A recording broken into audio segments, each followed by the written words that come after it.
Yang ketiga, kata Ali bin Abi Thalib, harta kasih orang berkurang, ilmu kau kasih orang tambah. Punya uang 5 juta, kasih teman 3 juta, uang pasti kurang, tinggal menjadi 2 juta. Tapi punya ilmu, saya tahu Al-Fatihah, saya tahu doa sapu jagat, saya ajarkan anak santri saya ajarkan ke majelis taklim. Ayo dek, ayo berdoa. Allahumma ghafir lana wali walidaina warhamhuma kama rabbayana shaghira. Doa itu. Saya ajarkan kau doa sapu jagat. Rabbana atina fid dunya hasanah wa fil akhirati hasanah wa qina adzabannar. Begitu dia hafal juga doa itu, ilmuku tambah. Tidak ada ustaz, ayo nak hafal fid dunya hasanah wa fil akhirati hasanah. Sudah hafal mana ilmuku saya ini, mana Al-Fatihahku? Tidak mungkin. Iya toh? Maka harta kasih orang kurang, ilmu kasih orang nambah. Itu menurut Imam Ali. Lalu menurut Al-Quran, apa kelebihan orang yang punya ilmu? Allah jelaskan dalam Al-Quran, yarfa'illahu alladhina amanu minkum walladzina utul ilma darajat. Allah angkat derajatnya. Mana buktinya? Coba mau lihat. Biar saya terlambat datang, pasti di depan dulu. Ustaz, di depan Ustaz, biar di depan. Bapak ibu lebih dulu datang dari saya toh. Bayangkan, sudah terlambat, kursinya khusus warna putih dan ada mejanya. Di atas meja ada kuenya. Itu baru di dunia Allah sudah nampakkan derajatmu beda. Allahu Akbar. Dulu Bahkan dulu waktu saya kecil di kampung, kalau ada pesawat lewat, itu saya lari, Pak. Kapal. Waktu itu saya bilang, apakah saya mungkin bisa naik pesawat saya mati? Apakah memungkinkan saya bisa naik pesawat sekali sebelum saya mati? Itu dulu waktu saya kecil. Alhamdulillah dengan ilmu yang saya miliki sekarang, Pak, capek saya naik pesawat. Menyambung cerita Pak Sofyan Tan tadi, itu mestinya 2 hari yang lalu saya pergi umroh pakai pesawat pribadi. Tahu pesawat pribadi? Pribadi yang punya, mau-maunya dia. Tapi karena menghormati acara ini, saya bilang biarlah saya menyusul. Nanti malam Ahad baru saya menyusul Bapak Haji ke sana. Kenapa? Karena ini nikmatnya dakwah di tempat ini. Saya menghormati Pak Sofyan. Beliau saja tidak keyakinan sama kita, tapi mengundang Das Atlafi berkat pengetahuan dan informasi dari istri beliau. Saya masuk, dikenalkan sama istrinya. Ustaz, istri saya kira pelajar, Pak. Karena mudah sekali beliau, Masya Allah. Nah, ibu bapak, saudara-saudara sekalian, maka adik-adikku, ayo belajar. Allah angkat derajat orang yang punya ilmu pengetahuan, baik di dunia maupun di akhirat. Ketiga, apa kelebihan ilmu pengetahuan? Setelah Ali jelaskan, Al-Quran menjelaskan.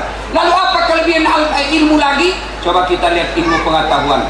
Dengan ilmu pengetahuan, insya Allah hidup kita jauh lebih mudah.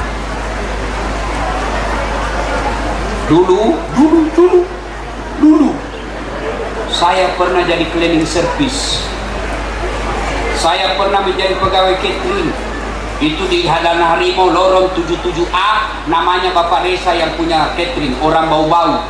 Bapak Reza kasih kerja saya, nggak usah kau gaji saya cukup dikasih makan 2 bersaudara 2 kali 1 hari, saya yang bawa catering. Waktu itu nggak ada yang menghormati kita. Setiap saya masuk bank ada itu security-nya, ini bikin kotor, kau lewat, samping. Sekarang itu security masih jadi security sekarang. Kalau saya bikin ceramah di bank itu dia jadi ustaz kok sekarang ya.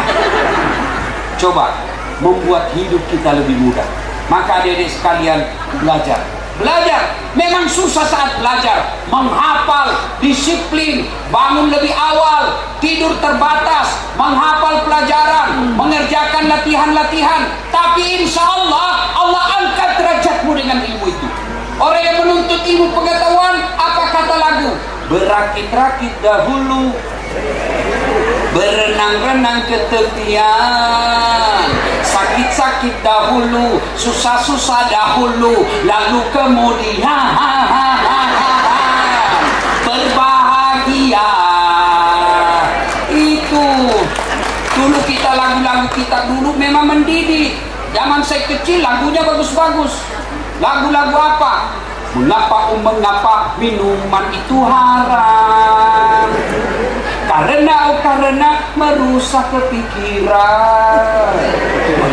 Mengapa berzina juga haram? Karena itu cara binatang.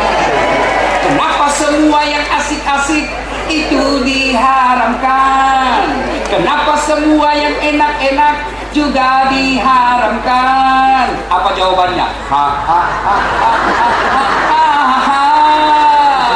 Itulah perangkap setan, umpannya ialah bermacam-macam kesenangan.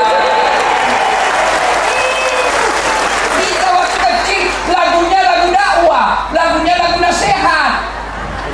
Sekarang lagunya anak-anak apa? Pikiranku tak dapat ku mengerti, kaki di kepala, kepala di kaki, patas kodongo. Kepalamu kesimpan di kakiku, kakiku di kepala. Ini juga ibu-ibu. Dulu mak-mak kita kalau menyanyi nasihat, insaflah wahai manusia, bila dirimu bernoda. Itu lagunya ibu-ibu dulu. Lagunya kalau ibu lagi, kalau lagu pop, mungkin Tuhan mulai bosan melihat tingkah kita yang selalu salah dan bangga dengan dosa-dosa. Itu lagu ibu-ibu dulu. Nggak ada majelis taklimnya, nggak ada baju seragamnya, jilbabnya juga pakai handuk, dia tutup kepalanya. Ibu-ibu dulu toh, iya toh ibu? Iya, tapi lagunya lagu-lagu nasihat. Sekarang ibu-ibu majelis taklimnya 4 kali dengar ceramah sebulan, tapi apa lagunya? Putar ke kiri nona, putar ke kiri, sekarang kanan. Kau ketawa karena kau semua celaka. Apa yang kau mau dapat itu kiri, kanan, beleng-beleng. Olahraga katanya, olahraga majelis taklim. Apa majelis taklim dilarang olahraga? Tidak, olahraga supaya kau sehat, suamimu bahagia. Tapi jangan melanggar syariah. Olahraga, bajunya sempit, tapi pakai rok sempit juga, pakai jilbab, tapi jilbab sempit. Di depan lah itu ibu-ibu, bapak-bapak di belakang, ibu-ibu di depan. 1, 2, bapak-bapak di belakang. 3. Akan hancurin majelis taklim. Salatullah ala toha rasulillah. Salatullah salamullah ala yasin. Satu, jika kalian mau sukses, tuntut ilmu pengetahuan. Coba berkaitan dengan ibadah. Mana bisa kita ibadah dengan baik, berhubungan kepada Allah, baik ibadah, kalau tidak ada ilmu? Ada yang orang sholat begini, Allah. Saya tanya apa lagi itu? Dia bilang satu Tuhan. Saya bilang di mana aku baca? Dia bilang nenekku bukan Nabi. Ada lagi yang begini, Allah. Dia takdirkan kacau. Saya tanya apa lagi itu? Dia bilang, ini Ustadz saya tulis Allah. Oh iya, tulisan Arab toh? Oh iya, Allah. Saya bilang apa dalilnya? Dia bilang enggak, nenek aja. Nenek Nabi. Ini juga bisa terjemahkan Allah 3-0. Ada lagi yang sholat itu tanpa ilmu. Saya lihat dia tahiyat, dia kasih gini tangannya. Karena di sampingnya ada orang tua tahiyat, dia begini saja. Ini anak muda. tanya, kenapa kok begini? Dia bilang, ini kan sudah lowet Ustaz. Sudah tua, saya lebih kencang Ustaz. Ini tidak ada ibunya semua ini. Ayah, ada lagi saya jelaskan. Ibu bapak, kalau Ramadan itu yang tidak boleh berhubungan badan dari subuh sampai maghrib. Maghrib sampai subuh terserah, biar mau 5 kali. Kalau kuat. Kalau pagi subuh sampai maghrib tidak boleh. Wih, ada datang bapak-bapak, dia bilang, Ustaz, oh berarti itu kalau Ramadan malam boleh Ustaz? Boleh. Yang tidak boleh subuh sampai maghrib. Jadi malam boleh Ustaz? Boleh. Dia bilang, astagfirullah Ustaz. Kenapa Pak? Saya sudah 5 tahun Ustaz, biar malam tidak juga. Ngomong. Mau belajar. Inilah pentingnya agama. Ya, maka belajar. Tapi ingat. Belajar itu, coba ayat pertama Allah turunkan bukan perintah puasa, bukan perintah haji, bukan perintah zakat. Ayat pertama Allah turunkan Iqra, baca ilmu matematika, baca ilmu kedokteran, baca ilmu arsitek, baca ilmu kimia, seluruhnya kau baca dengan catatan Bismi rabbikal ladzi khalaq, atas nama Tuhanmu, membesarkan Allah. Belajar ilmu kedokteran tapi sertakan atas nama Tuhanmu. Belajar ilmu fisika dengan mengangkat membesarkan Tuhanmu. Karena kalau kalian belajar ilmu kedokteran, belajar ilmu kimia, belajar ilmu arsitek, belajar media massa tanpa kau sertakan Tuhanmu, maka ilmu yang kau gunakan akan menyesatkan orang lain dan berakhir pada pengkhianatan bangsamu sendiri. Mana buktinya? Tahu koruptor? Tahu? Ibu-ibu tahu koruptor? Itu yang selalu ditangkap KPK dan jaksa. Pejabat-pejabat ditangkap. Apa mereka orang bodoh? Ada di situ petani yang tidak ada sekolahnya. Tidak, rata-rata Pak besar, sekolahnya tinggi-tinggi. Lalu kenapa dia berbuat maksiat dan melanggar aturan? Karena ilmu yang dia miliki tidak disertai dengan Bismi rabbikal ladzi khalaq. Maka belajar ilmu agama penting, belajar ilmu kimia penting, tapi jauh lebih penting kuatkan iman. Satu, mau sukses dunia akhirat, utlubul ilma, tuntut ilmu pengetahuan. Yang kedua kata Nabi, kalau kalian mau sukses, ahsin kalamaka, haluskan tutur katamu, sopan santunlah kalian ngomong. Ada orang cerdas, tinggi jabatan, hebat dia pikir dirinya, tapi kasar ngomong, berujung pada penjara. Ada orang hebat dia riasa dirinya, banyak duitnya, tapi kasar ngomong, biasanya berujung pada kerusuhan.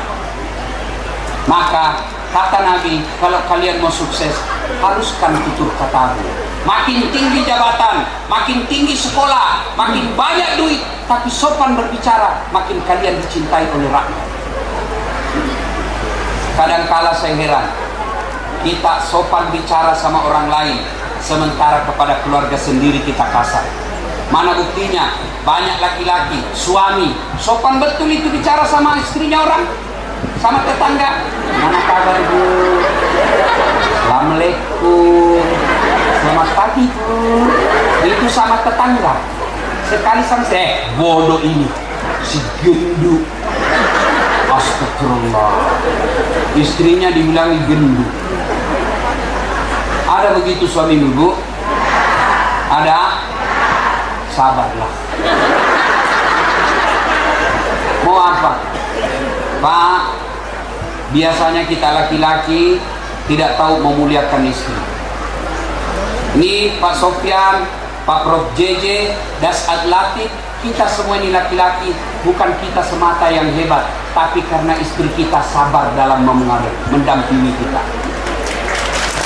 Tenang ibu, saya bela ke malam ini. Ada orang bilang Ustaz Dasat hebat, tidak, karena istri saya baik. Bayangkan kalau saya mau ceramah, tiba-tiba 5 menit sebelum ceramah, dia telepon istri saya, Ustaz, kesetrum anakmu. Mana bisa lagi saya ceramah? Maka muliakan istri dengan bermula daripada tutur kata yang lembut. Istri kita ketemu, assalamualaikum adindaku, Sri Kandiku. Makin cantik aja kau kulihat sayangku. Pak, ini rahasia, jangan kau kasih tahu yang tidak datang ya. Pak, saya sedusi di rahasia. Salah satu kelemahan perempuan itu suka dipuji. Maka puji dia, meskipun bohong boleh. Benar, ada 3 bohong yang dibolehkan dalam Islam. Satu diantaranya, bohongnya seorang suami untuk membahagiakan istrinya. Boleh. Waduh, tambah cantik aja kau ibu, malah tambah jelek. Itu kan bohong, tak boleh. Istri kita lagi ulang tahun suaminya, dia belikan baju, istrinya ndak tahu, ndak gaul, dia belikan warna baju yang norak. Datanglah dia, selamat ulang tahun bang, aku makin cinta, I love you so much. Ini hadiah pernikahan, ini hadiah ulang tahunmu bang, aku beli di Jakarta, ini bang. Dia buka, jelek betul warnanya. Dalam hati suaminya toh, maka begitu istri bertanya, gimana bang? Boleh bohong. Waduh, Allahu Akbar, gila warna, tidak ada samanya di Medan. Tidak ada warna jelek toh. Wow, makin cerdas memang kau. Bagaimana aku bisa melupakanmu sayang? Waduh, itu bohong seperti itu ibadah. Bahkan bapak kalau jujur waktu itu dosa.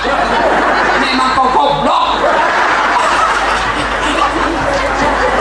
Bagaimana hancurnya perasaan istri, sudah bela-belain beli hadiah, digoblok-goblokin. Maka bohong untuk membahagiakan istri boleh. Tiba-tiba ada yang bilang, Ustaz, bagaimana kalau kita punya istri 2? Tanya istri, kau bohong? Tidak. Ini jangan salah arti. Pak, muliakan istri dengan bertutur kata yang puji istri. Rasulullah berapa istri Nabi, Pak? Berapa? Pura-pura ini Bu nggak tahu. Bu, berapa istri Nabi? 11. Dari 11 istri Nabi, tidak ada satupun yang pernah berkata, saya menyesal menikah dengan kau Muhammad. Tidak. 11 istri Nabi, tidak ada yang dipanggil namanya. Semua dipanggil kasih sayang oleh Rasulullah. Yang hanya Nabi memanggilnya. Aisyah, istri paling muda beliau panggil ya Humaira, yang kemerah-merahan pipinya. Maka bapak mulai hari ini panggil istri dengan panggilan kasih sayang. Wahai istriku yang termancung hidungnya di lorong 3. Termancung hidungnya sudah, ya hidungnya kau lihat, justru giginya yang mancung. Janganlah kau lihat giginya, lehernya lagi, cari bagusnya lah. Wahai istriku yang terputih di lorong 2. Coba panggil yang terlalu jujur. Mentang-mentang istrinya hitam, tam, kau hitam. Kata istrinya, apa PC? Ya, tutur kata yang lembut. Di sini ada guru, lebih 200 orang. Tidak mungkin murid kita pandai bertutur kata yang lembut kalau gurunya kasar lagi. Ada kadang-kala guru, ayo adik-adik, anak-anak, tidak boleh bicara kasar. Lama-lama anak didiknya bikin marah-marah, dia, bodoh memang kamu, kau begitu. Pak, bagaimana? Saya ini dosen, Pak.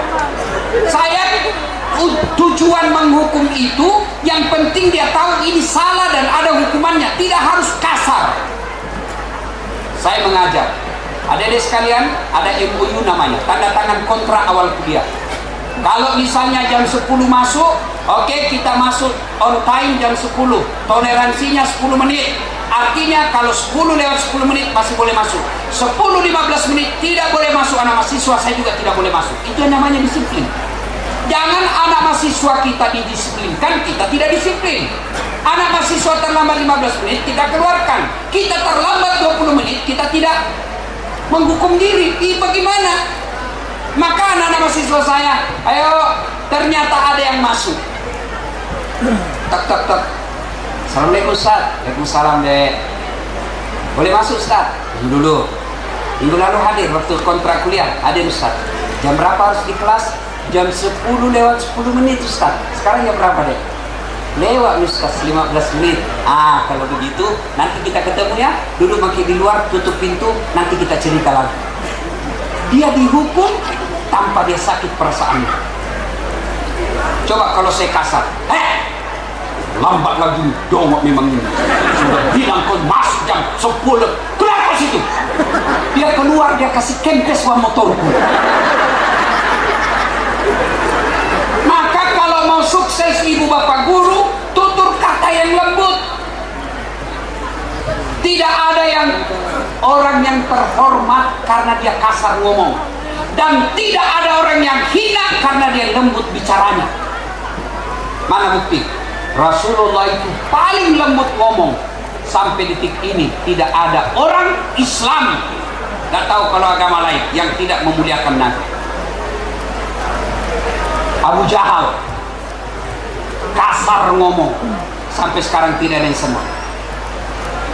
Fir'aun, tahu Fir'aun, kasar ngomong, raja, bangsawan, kaya, kasar ngomong, tidak ada yang senang, bahkan dilaknat oleh Allah sampai detik ini, dilarang nanti masuk surga. Tidak ada yang senang Fir'aun, gara-gara kasar ngomong. Mana buktinya? Sampai detik ini tidak ada orang Medan mau kasih nama anaknya Fir'aun. Kasih nama Fir'aun, ada di Quran itu, raja itu Fir'aun. Tidak. Kenapa? Karena kasar ngomong. Maka ibu bapak guru, lembutmu, terutama kepada istri. Bagaimana kita mau sopan ke orang lain kalau kepada keluarga saja kita kasar? Ibu-ibu, jangan kasar sama suami. Datang suami, sambutlah dia. Assalamualaikum kakandaku Arjuna. Saya begitu. Kalau saya pulang, tiba-tiba agak marah-marah sedikit, istriku peluk saya. Lalu dia menyanyi, bila kamu di sisiku, hati rasa syahdu. Oh, tenang perasaan saya. Masuk kamar berantakan, marah-marah lagi, dia peluk lagi saya dari belakang. Insya-Allah, wah tenang perasaan.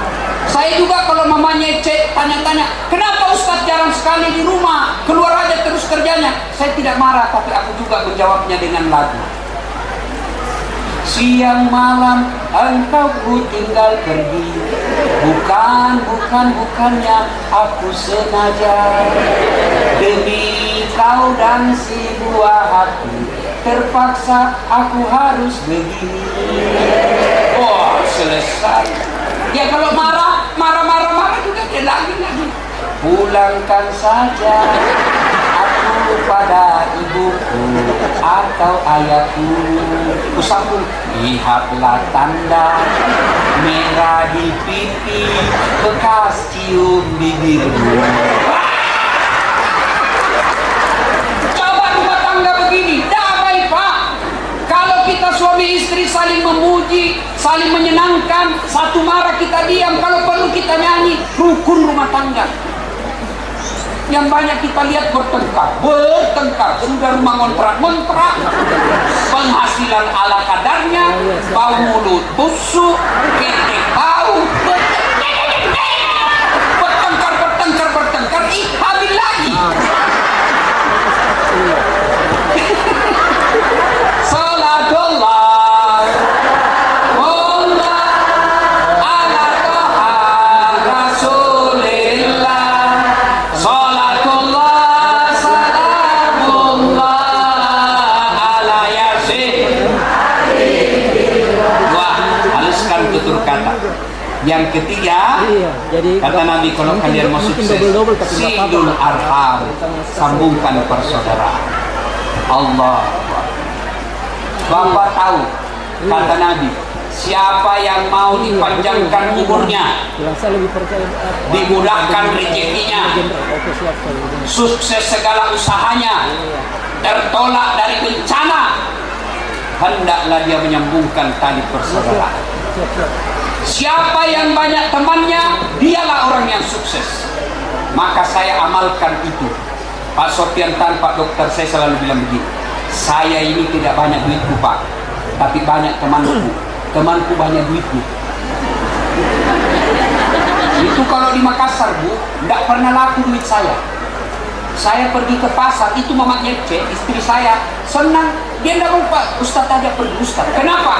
Karena saya kalau ke pasar, tidak pernah laku duit saya. Saya baru turun dari mobil, sudah yang teriak, Assalamualaikum Ustadz. Dalam hatiku aman kan? Iya kan? Ada yang isi beras, ada yang isi telur, ada yang isi macam-macam. Begitu saya mau bayar, berapa Ji? Tak payah Ustaz. Tidak perlu, tidak enak masih pagi-pagi Pak Ji. Tidak usah Pak Ustaz. Dalam hatiku, memang itu kutunggu. Maka siapa yang banyak temannya, itulah yang murah rezekinya. Maka bodoh kita kalau banyak musuh. Pak Sofian Tan sebagai politisi, kalau mau menang lagi Pak,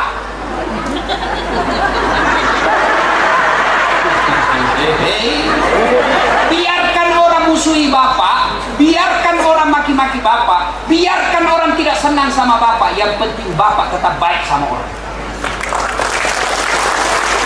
Itu prinsip saya. Biar Ustaz, beda senang kami itu Ustaz. Kenapa kau bilang begitu deh? Dia cerita-cerita jelekmu di warung. Oh dia senang saya itu. Apa maksudnya? Karena nanti dosa-dosaku dia ambil. Orang yang cerita kejelekan kita, nanti ketika kita wafat, dia ambil dosa-dosa kita, kita ambil amalnya. Maka kalau ada yang ceritain Pak, tenang. Biarkan dia yang jahat, yang penting kita tetap baik. Itulah cara memupuk persaudaraan. Ya. Ibu bapak, Bu, Nabi kata begini, umatku itu seperti badan ini. Coba lihat badan kita Pak. Tangan kanan gatal tanpa disinggung, kiri yang gatal. Tangan kiri yang gatal tanpa diundang, kanan yang garuk. Gatal dua-duanya, kerja sama. Iya toh? Contoh, ada anak muda pergi menyatakan cinta malam Ahad, jalan-jalan, tiba-tiba terhantu kakinya, kaki terhantu, seluruh tubuh ikut merasakan. Kakinya terhantu, yang pertama langsung mulut, yang kedua mata langsung terlibat, dia cari, yang ketiga mulut meniup, yang keempat tangan mengusap. Padahal kaki yang bermasalah, seluruh tubuh ikut merasakan. Iya toh Ibu? Tidak ada orang tahan tuh kakinya, rasa kamu, kalau lagi, jangan kau sendiri. Begitulah kita di Yayasan Sultan Iskandar Muda. Satu sakit, yang lain ikut merasakan. Satu bermasalah, yang lain ikut berpartisipasi. Jangan seperti tahantu kakinya, dia tahantu rasa kok.